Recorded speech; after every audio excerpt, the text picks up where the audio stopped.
ভাবুন তো, আপনি আপনার পুরনো বাড়ির একটা ভাঙাচোরা ল্যান্ডলাইন ফোন ধরলেন আর কথায় কথায় জানতে পারলেন ফোনের ওপাশের মানুষটি অন্য কোনো দেশ বা শহর থেকে নয়, বরং ঠিক ২০ বছর আগের অতীত থেকে কথা বলছে। প্রথম প্রথম ব্যাপারটা জাদুর মতো মনে হলেও কি হবে যখন সেই মানুষটি অতীত থেকে এমন কিছু ভয়ঙ্কর কাজ শুরু করবে যার ফলে আপনার বর্তমানে থাকা সমস্ত কিছু পাল্টে যাবে।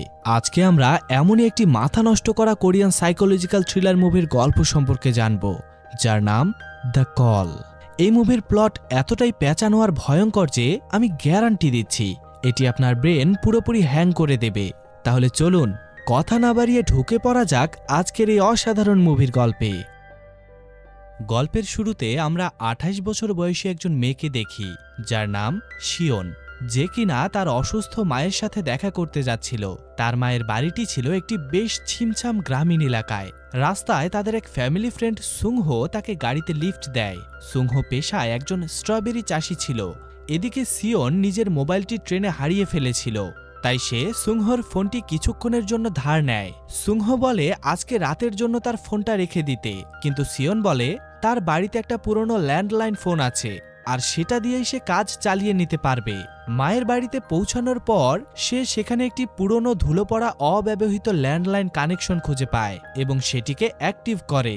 সে ওই ল্যান্ডলাইন থেকে তার হারিয়ে যাওয়া ফোনে কল করে। তখনই অপর প্রান্ত থেকে একজন মহিলা সেই কলটি রিসিভ করে। সিওন যখন তার কাছে অ্যাড্রেস জানতে চায় তখন সে ফোন ফেরত দেওয়ার বদলে রীতিমতো টাকা দাবি করে বসে। সিওন এসবের মাথামুন্ডু কিছুই বুঝতে পারে না। তখনই সামনের ব্যক্তি খট করে ফোনটা কেটে দেয় এবং এরপর ওই নাম্বারে আর শত চেষ্টাতেও কল লাগে না। কিন্তু তখনই ঘটে এক অদ্ভুত ঘটনা। হঠাৎ ওই ল্যান্ডলাইন ফোনে একটি কল আসে। অপর প্রান্তে ইয়ংসুক নামের এক মেয়ে কথা বলছিল। তার বক্তব্য ছিল বেশ অদ্ভুত। তুমি ঠিকই বলেছিলে, মা খুবই খারাপ। সিওন তো পুরোই কনফিউজড। এরপর ইয়ংসুক জিজ্ঞেস করে, এটা সুনহির নাম্বার না? সিওন কিছু বুঝে ওঠার আগেই কলটি কেটে যায়। এরপর সে তার মায়ের সাথে দেখা করতে হাসপাতালে যায়। তার মায়ের ব্রেন টিউমার হয়েছিল।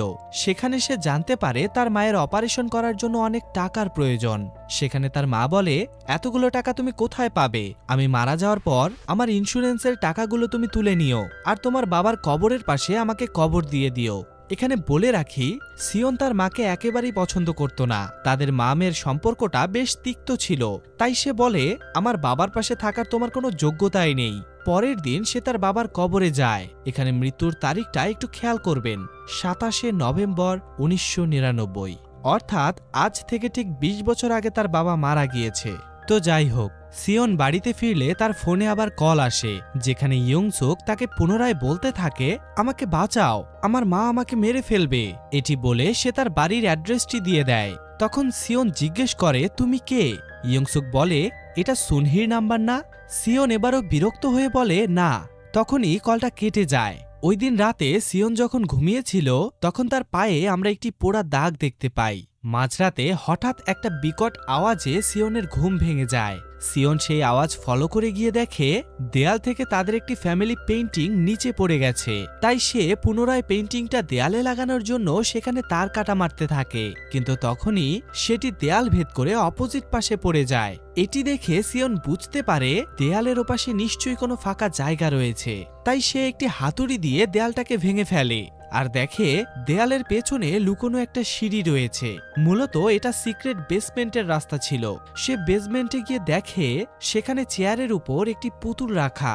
এছাড়াও সেখানে থাকা একটি বাক্সের ভেতর থেকে সে একটি ডায়েরি সহ অনেক কিছু পায়। আর এই জিনিসপত্রগুলো ছিল ইয়ংসুকের। ডায়েরি দেখে সিওন বুঝতে পারে এটা ১৯৯৯ সালের ডায়েরি, আর যেই মেয়েটা তাকে কল করছে এই সমস্ত জিনিসপত্রগুলো তারই। আর তখনই সে বুঝতে পারে ইয়ংসুক ১৯৯৯ সাল থেকে তাকে কল করছে। পরের দিন সিওন সুংহোকে ওই ছবিটি দেখিয়ে জিজ্ঞেস করে, ভাই এই মেয়েটা কে? সে কি কোনো তান্ত্রিক ছিল?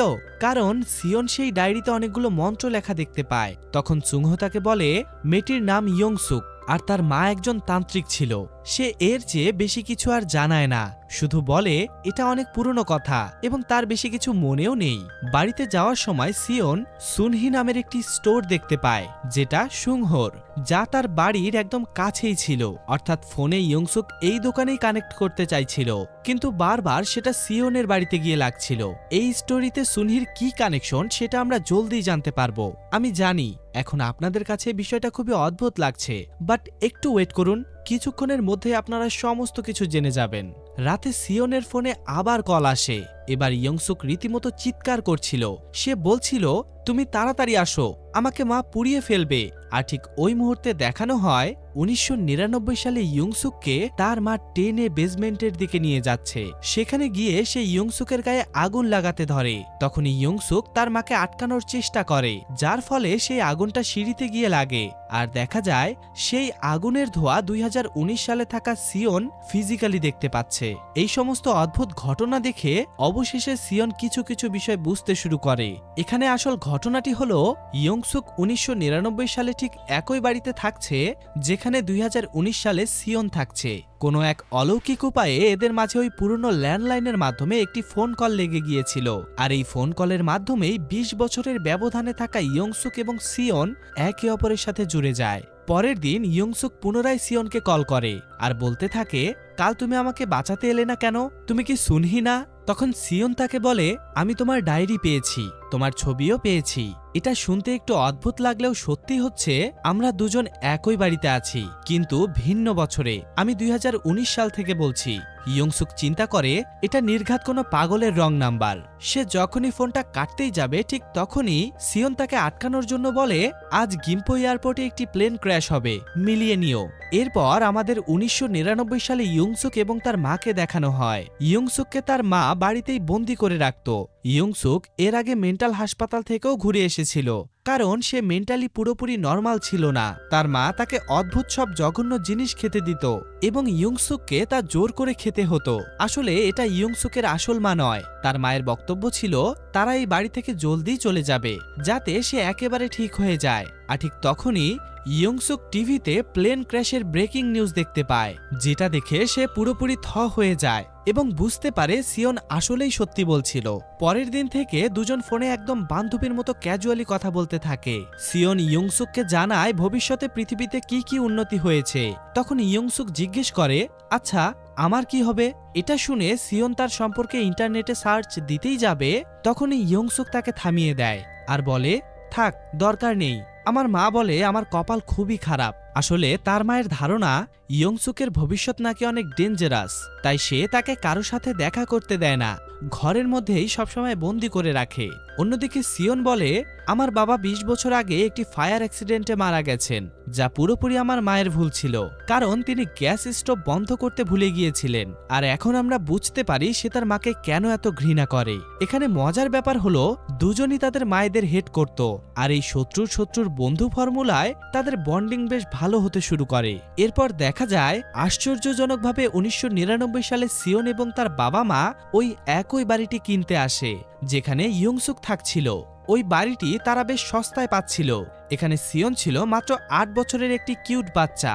ইয়ংসুক এই ফ্যামিলিকে দেখে সারপ্রাইজ হয়ে যায় এবং চুপিসারে 2019 সালের অ্যাডাল্ট সিওনকে কল লাগায়। কলে সিওন 20 বছর পর তার বাবা এবং ছোটবেলার নিজের গলা শুনতে পায়। এতে সে মারাত্মক ইমোশনাল হয়ে পড়ে। তখন ইয়ংসুক তাকে প্রমিস করে আর বলে, আমি তোমার বাবাকে বাঁচাবো। 27 নভেম্বর ইয়ংসুক তার বাড়ি থেকে চুপিসারে বাহিরে পালিয়ে যায় এবং সিওনের বাড়ির দিকে যেতে শুরু করে, যেখানে বর্তমানে সিওন তার বাবা মায়ের সাথে থাকছিল।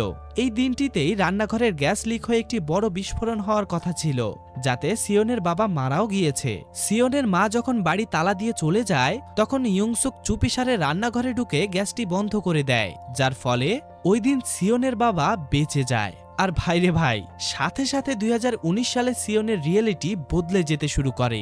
স্ক্রিনে খুব সুন্দর ভিজুয়াল ইফেক্টস আসতে শুরু করে এবং চোখের পলকেই জীর্ণ বাড়ি একদম চেঞ্জ হয়ে লাক্সারিয়াস হয়ে যায়। তার হাতে লেটেস্ট মডেলের মোবাইল ফোন চলে আসে, তার চুল লম্বা হয়ে যায় এবং তার পায়ের ওই পোড়া দাগ গায়েব হয়ে যায়। সিওন দৌড়ে বাইরে গিয়ে দেখে এই নতুন রিয়েলিটিতে তার বাবা মিস্টার কিম বেঁচে আছেন।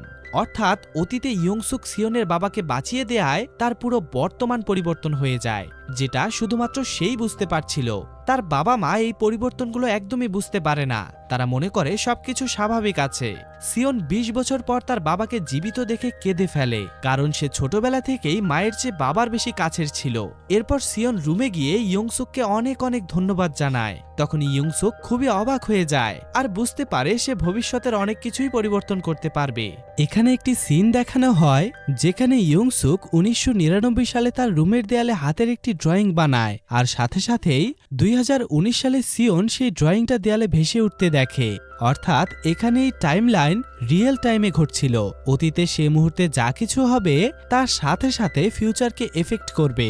এটি মুভির খুবই গুরুত্বপূর্ণ একটি বিষয়, যার গুরুত্ব আমরা একদম শেষে গিয়ে বুঝতে পারবো। এই নতুন রিয়েলিটিতে সিওন তার পরিবার নিয়ে বেশ খুশি ছিল, যার কারণে সে এখন আর আগের মতো ইয়ংসুকের সাথে কথা বলতে পারে না।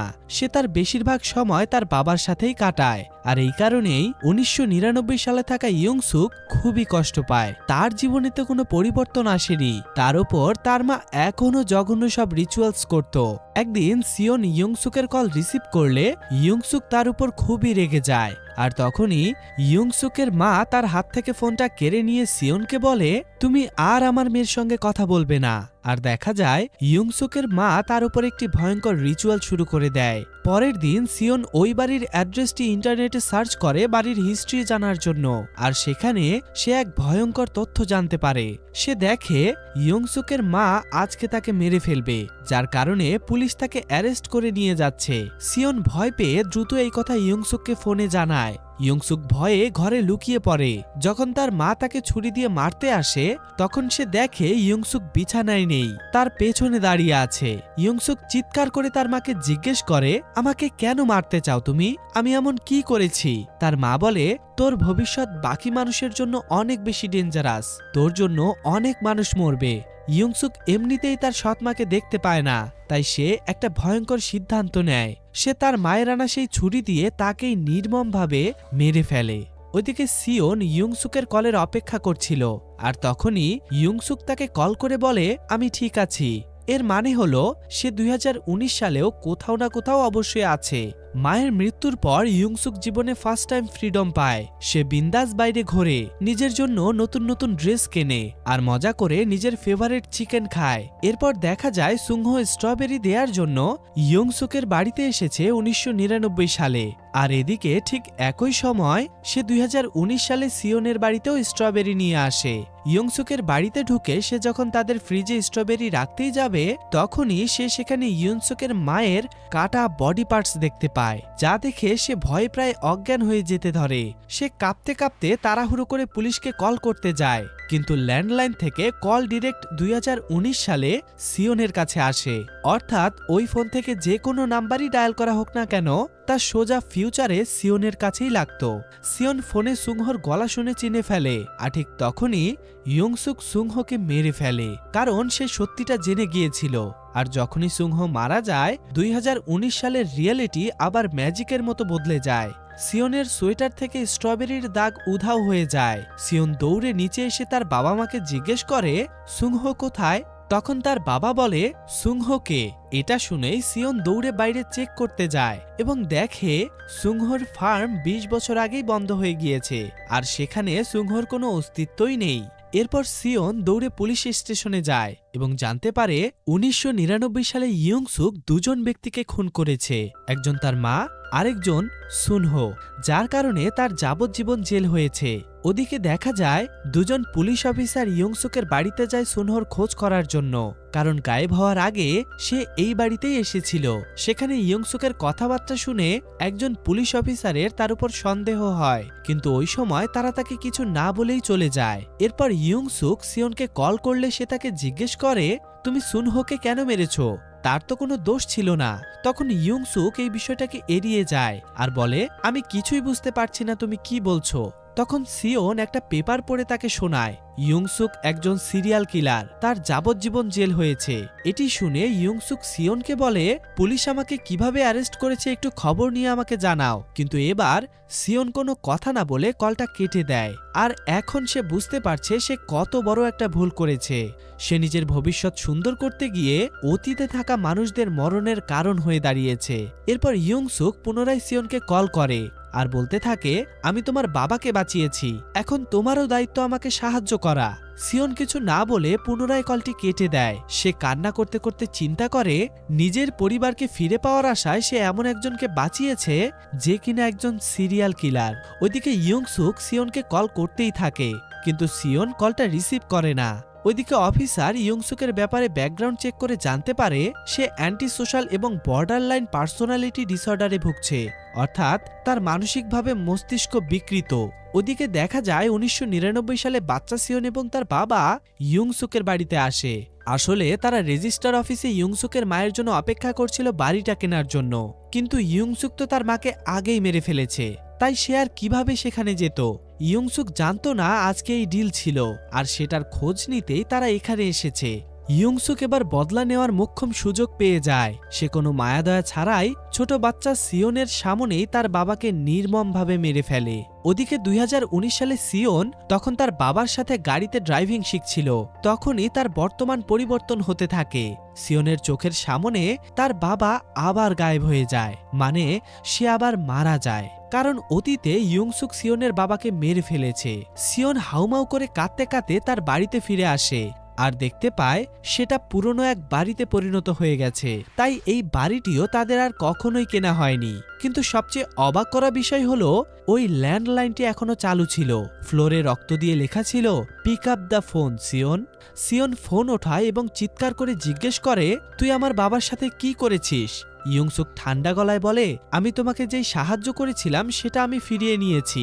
এটা শুনে সিওন খুবই রেগে যায় আর বলে, আমি তোকে মেরে ফেলবো। তখন ইয়ংসুক বলে, কিভাবে?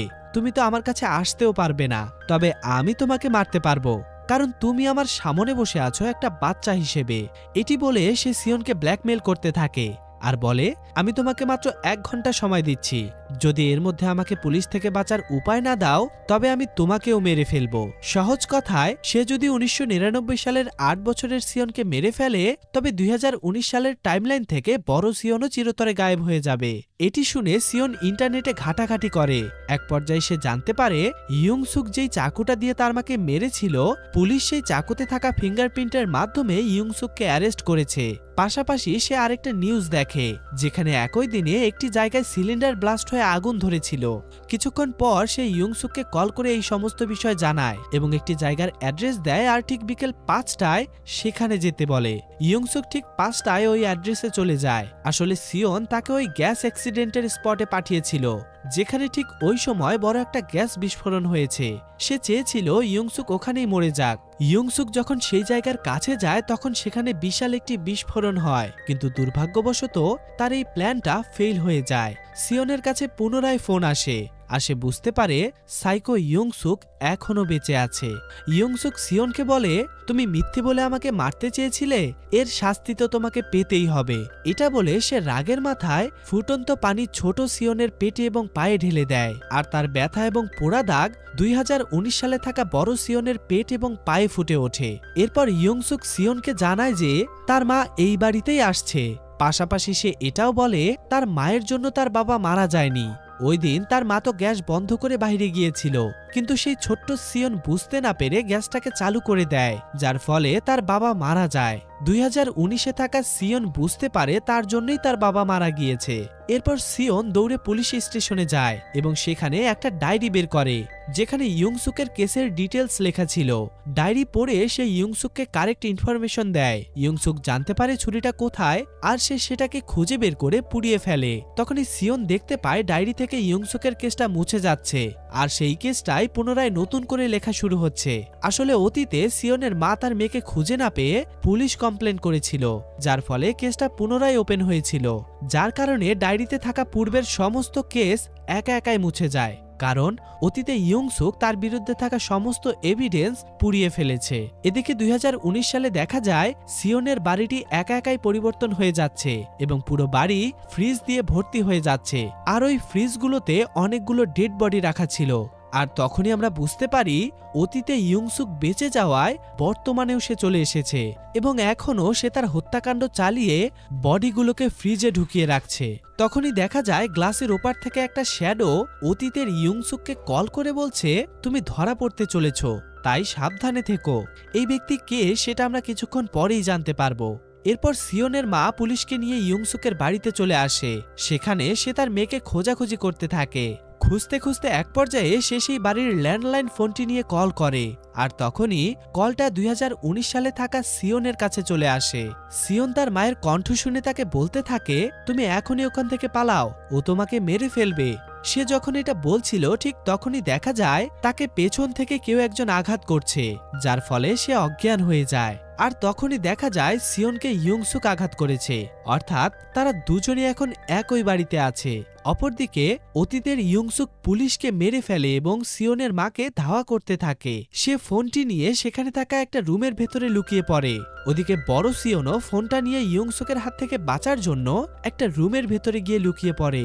সেখানে গিয়ে সে তার মাকে ফোনে বলতে থাকে, তোমার হাতের কাছে কোনো ধারালো অস্ত্র থাকলে সেটাকে হাতে নিয়ে নাও, আর ইয়ংসুক ঘরে ঢোকার সাথেই তার উপর আক্রমণ করো। তখনই সিওনের মা সেখানে থাকা একটা সিলিন্ডারের বোতল তার হাতে তুলে নেয়, কিন্তু দেখা যায় ইয়ংসুক দরজা ভাঙে না, বরঞ্চ দরজার ওপাশ থেকে বাচ্চা সিওনের কান্নার আওয়াজ শোনা যায়। আওয়াজ শুনে মা বাহিরে চলে আসে, আর তখনই ইয়ংসুক তার উপর আক্রমণ করে বসে। কিন্তু তখনই সিওনের মা তার মেয়েকে বাঁচানোর জন্য ইয়ংসুকের সাথে লড়াই করতে থাকে। ওদিকে 2019 সালে থাকা সিওনের উপরেও ইয়ংসুক যখন আক্রমণ করতেই যাবে ঠিক তখনই সে গায়েব হয়ে যায়, আর দেখা যায় অতীতে সিওনের মা ইয়ংসুককে মেরে ফেলেছে। সিওন ভাবছিল তার মা হয়তোবা মারা গিয়েছে, তাই সে দৌড়ে হাসপাতালে যায়, কিন্তু সেখানে তার মা ছিল না। পুলিশ স্টেশন থেকেও সে তার মায়ের সম্পর্কে কিছুই জানতে পারে না। হতাশ হয়ে সে তার বাবার কবরস্থানে যায়, কিন্তু তখনই হঠাৎ করে সিওনের মা সেখানে চলে আসে এবং ফোন সুইচ অফ রাখার জন্য মেয়েকে বকাঝকা করতে থাকে। তখনই আমরা সিওনের মায়ের হাতে এবং গলায় চোটের দাগ দেখতে পাই, আর আমরা বুঝতে পারি সে নিজের মেয়েকে বাঁচানোর জন্য অতীতে ওই সাইকো কিলারের সাথে ফাইট করেছে। তখন সিওন চিন্তা করে সে সারা জীবন যেই মাকে ঘৃণা করে এসেছে আসলে সেই তাকে বাঁচানোর জন্য নিজের জীবনটা উৎসর্গ করে দিয়েছে। এরপর তারা দুজনই কবরস্থান থেকে চলে যেতে থাকে, কিন্তু তখনই ঘটে আরেকটা মাথা নষ্ট করা টুইস্ট। মাঝ রাস্তায় হাঁটতে হাঁটতে হঠাৎ সিওনের মা একটু একটু করে গায়েব হতে শুরু করে, আর তখনই আমাদেরকে দেখানো হয় সিওনের মা সেই বাড়ির ল্যান্ডলাইন থেকে যখন ফোন করেছিল তখন সেই কলটি গিয়েছিল ভবিষ্যতের ইয়ংসুকের কাছে। অর্থাৎ আমরা বুঝতে পারি অতীতের ইয়ংসুক তার ভবিষ্যতের ইয়ংসুকের সাথে কথা বলতে পারত। আর তখনই আমরা দেখি রেলিং থেকে নিচে পড়ার পরও ইয়ংসুক মরেনি, সে এখনো জীবিত ছিল, কারণ সে তার ভবিষ্যতের ইয়ংসুকের কাছে এই ঘটনাটা আগে থেকেই জেনেছিল, যার কারণে সে পূর্ব প্রস্তুতি নিয়ে রেখেছিল। আর তাই আমরা দেখি বর্তমানে সিওনের কাছ থেকে তার মা গায়েব হয়ে যায়, কারণ অতীতে ইয়ংসুক তার মাকে মেরে ফেলেছে। ছবিটির শেষে আমরা সিওনকে ওই বাড়ির বেসমেন্টের চেয়ারে বাঁধা অবস্থায় দেখতে পাই, অর্থাৎ আমরা বুঝতে পারি সিওনকে 2019-এ থাকা ইয়ংসুক বন্দি করে ফেলেছে। আর এর মধ্য দিয়েই এই মুভিটা শেষ হয়ে যায়। এখন হয়তোবা আপনারা মনে করতে পারেন সিওনকে ইয়ংসুক মেরে ফেললো না কেন। এখানে বিষয়টা হচ্ছে অতীতের ইয়ংসুক সিওনের মাধ্যমে জানতে পেরেছিল তার মা তাকে মেরে ফেলবে, তাই সে পূর্ব প্রস্তুতি নিয়ে নিজেকে বাঁচিয়ে ফেলেছে এবং তার মাকে মেরে ফেলেছে। এখন যদি সে বর্তমানে সিওনকে মেরে ফেলে তাহলে তার অতীত পরিবর্তন হয়ে যাবে এবং সে তার মায়ের হাতেই মারা যাবে। আশা করি নিশ্চয়ই বিষয়টা বুঝতে পেরেছেন। তো বন্ধুরা, কেমন লাগলো আজকের মুভির এক্সপ্লেনেশন? আপনাদের কাছে আমার একটাই প্রশ্ন, যদি সত্যি সত্যি আপনাদের কাছে এমন 20 বছরের অতীত থেকে কল আসতো তবে আপনারা অতীতের কোন জিনিসটা বদলাতে চাইতেন? আপনাদের অদ্ভুত সব উত্তরগুলো অবশ্যই কমেন্টে জানাবেন। দেখা হবে পরের কোনো ভিডিওতে। ততক্ষণ পর্যন্ত ভালো থাকুন, সুস্থ থাকুন।